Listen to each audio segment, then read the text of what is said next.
मान्य सदस्यहरू, अब सम्माननीय प्रधानमन्त्री सुशीला कार्कीलाई छलफलमा उठेका प्रश्नहरूको जवाफ दिन समय उपलब्ध गराउँछु। पहिले यो सम्बोधन गर्नुभन्दा पहिले एउटा दुईटा कुराहरू मैले अध्यक्षज्यूलाई पछिबाट सम्बोधन गरौँला। यो मेरो पहिलो पल्ट हो जीवनमा, यो पनि यस्तो पनि आयो मौका। अब परिस्थितिले ल्याएको हो, रहरले पनि आएको होइन, मलाई त्यस्तो लाग्छ। मैले खोजेर गए पनि होइन, परिस्थितिले बाध्य बनायो, म आएँ।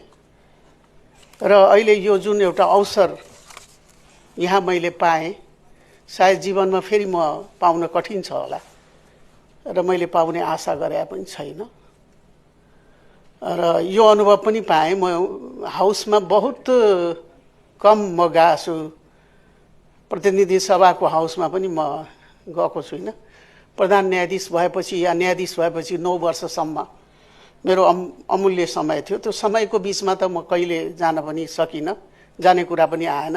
प्रधान न्यायाधीशले त्यो अर्को तेस्रो सरकारको एउटा अर्को अङ्गमा त जाँदैन पनि। र आज यसलाई जीवनमा एउटा राम्रो अनुभव, जीवनमा एउटा यस्तो मोड आएकोमा मलाई यो समयले साथ दिएर यो आउनु परेको हुनाले मलाई खुसी लागेको छ। यो हेर्ने अवसर पनि पाएँ, यहाँ बोल्ने समय पनि पाएँ। र अब म मेरो कुराहरू चाहिँ म सुरु गर्छु। सम्माननीय अध्यक्षज्यू, 2082 भदौ 23 र 24 गते जेएनजी युवाहरूको अगुवाईमा भएको आन्दोलनका जगमा गठित अन्तरिम सरकारको प्रधानमन्त्रीको हैसियतले मैले पहिलो पटक राष्ट्रिय सभाको यस गरिमामय बैठकमा उपस्थित भई केही कुरा राख्न पाउँदा मलाई एउटा ऐतिहासिक मोडको साक्षीका रूपमा गम्भीर जिम्मेवारी बोध भएको छ।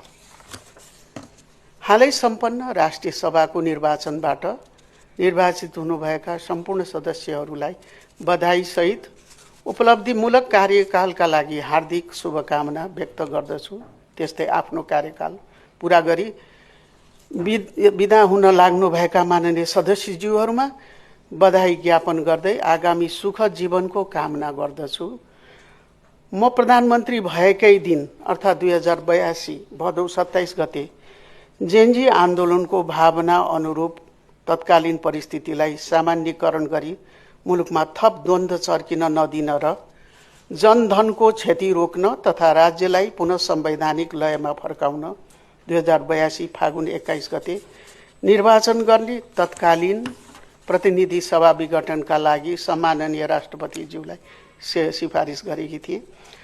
सोही सिफारिस बमोजिम प्रतिनिधि सभाको विघटन भएको र तोकिएको समयमा स्वच्छ, निष्पक्ष र विश्वसनीय वातावरणमा चुनाव सम्पन्न गरी जननिर्वाचित सरकारलाई शक्ति सुम्पन्न यो सरकार आतुर रहेको ब्यौरा यस सम्मानित सदनमा जानकारी गराउन चाहन्छु।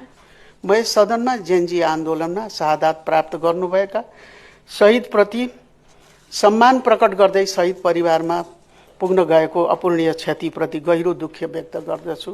साथै आन्दोलनका घाइतेहरूको शीघ्र स्वास्थ्य लाभको कामना गर्दछु। यसअघि विभिन्न अवसरमा भनिसकेकी छु कि म कुनै शासकीय आकांक्षा बोकेर कुनै पदको लालसा लिएर प्रधानमन्त्री भएको होइन।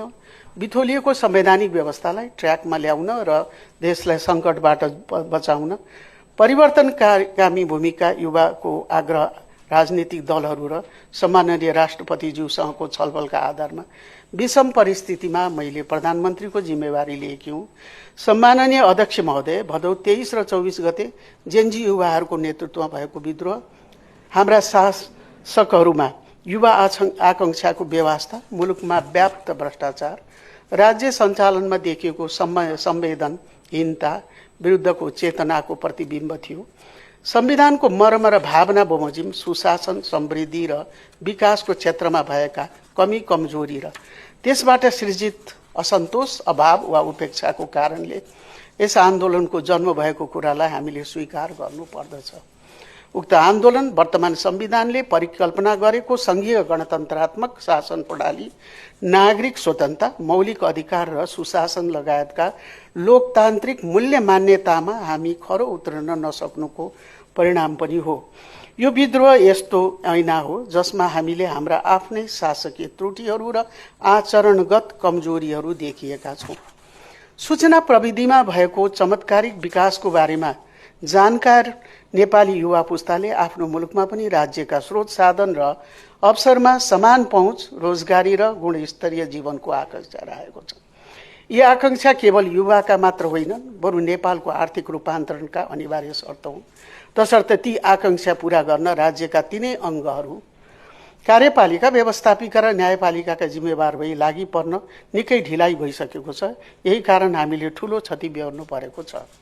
वर्तमान सरकारले जेनजी आन्दोलनमा मृत्युवरण गरेका योद्धाहरूलाई शहीद घोषणा गरी सम्बन्धित परिवारलाई राहत उपलब्ध गराउनुका साथै घाइतेहरूको उपचार तथा जीविकालाई प्राथमिकता दिएर काम गरेको छ। आन्दोलनका मागहरूलाई सम्बोधन गर्ने गरी सरकार र आन्दोलनकारी प्रतिनिधि बीच मुलुकको राजनीतिक दिशा बदल्ने ऐतिहासिक सम्झौता सम्पन्न भएको छ। सार्वजनिक निकायका काम कारबाहीलाई पारदर्शी र उत्तरदायी बनाई भ्रष्टाचार न्यूनीकरणमा पूर्ण प्रतिबद्धताका साथ सरकार लागि परेको छ।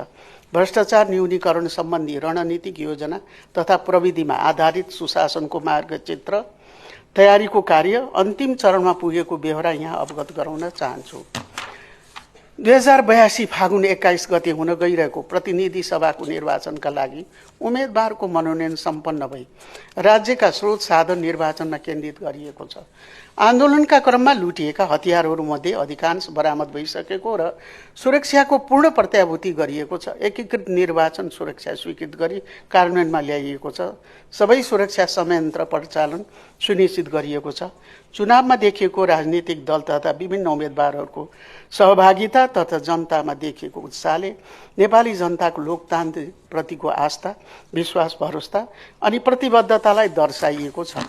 यो निर्वाचन केवल सदनमा जनप्रतिनिधि पठाउने एउटा नियमित प्रक्रियाको अङ्ग मात्र होइन, बरु यो त नेपाल राष्ट्रको नयाँ राजनीतिक संस्कृतिको प्रस्थान बिन्दु बन्नु पर्दछ भन्ने मेरो सविनय आग्रह छ। तसर्थ निर्वाचन आचार संहिताको पूर्ण पालना गरी आगामी निर्वाचनलाई स्वच्छ र भयरहित वातावरणमा सम्पन्न गर्न म यस सम्मानित सदन मार्फत सबै पक्षसँग हार्दिक अपील गर्दछु। परिस्थितिलाई सामान्यकरण गर्दै निर्वाचनका लागि यो वातावरण बनाउन संघीय सरकारका अव्ययका साथै प्रदेश र स्थानीय सरकार, निर्वाचन आयोग, राजनीतिक दल, जेनजी आन्दोलनका अगुवा तथा प्रतिनिधि, नागरिक समाज, कूटनीतिक समुदाय, सञ्चार माध्यम सबैको सहयोग र सद्भावले सम्भव भएको हो। यसका लागि सम्माननीय अध्यक्ष मार्फत सबै पक्षको यसखालको सुझुजको म उच्च सराहना गर्दछु। आज हामीले सदाचार नीति सम्बन्धमा छलफल गर्यौं।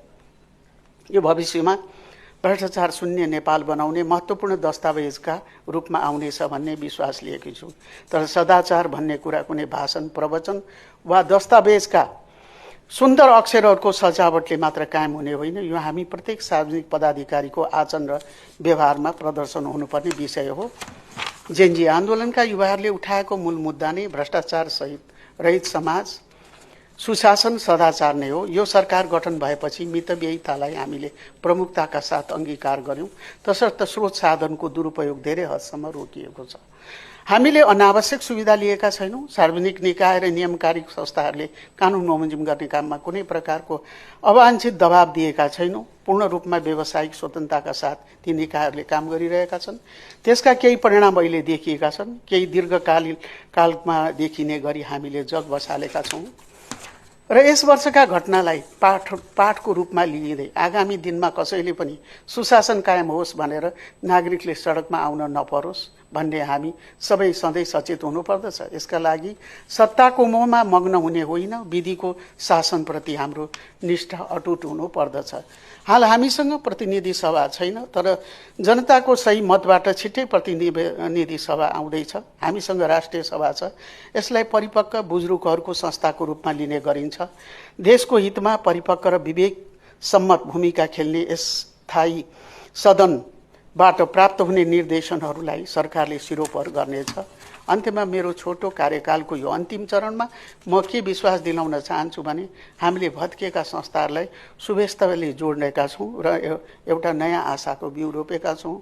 मुलुकमा व्याप्त भ्रष्टाचार, दण्डहीनता र अन्याय जस्ता संरचनात्मक कारणहरूको निवारणको लागि सबै निकाय एकजुट भएर लाग्न ढिला नगरौँ भन्दै साथै म एउटा यहाँ उठेको कुरामा म एउटा आफ्नो अवधारणा राख्न चाहन्छु।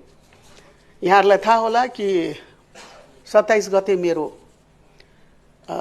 शपथ ग्रहण मैले गरेँ, नियुक्ति भयो। त्यसपछि केही समय मन्त्री परिषद गठन नै भएन, किनभने हाम्रो त पोलिटिकल पार्टीको त होइन, पोलिटिकल पार्टीको आफ्नो सर्टेन मेम्बरहरू हुन्छ, हामीले त बाहिरबाट खोज्नुपर्ने अवस्था आयो इन्ट्रिम गभर्मेन्टको निम्ति।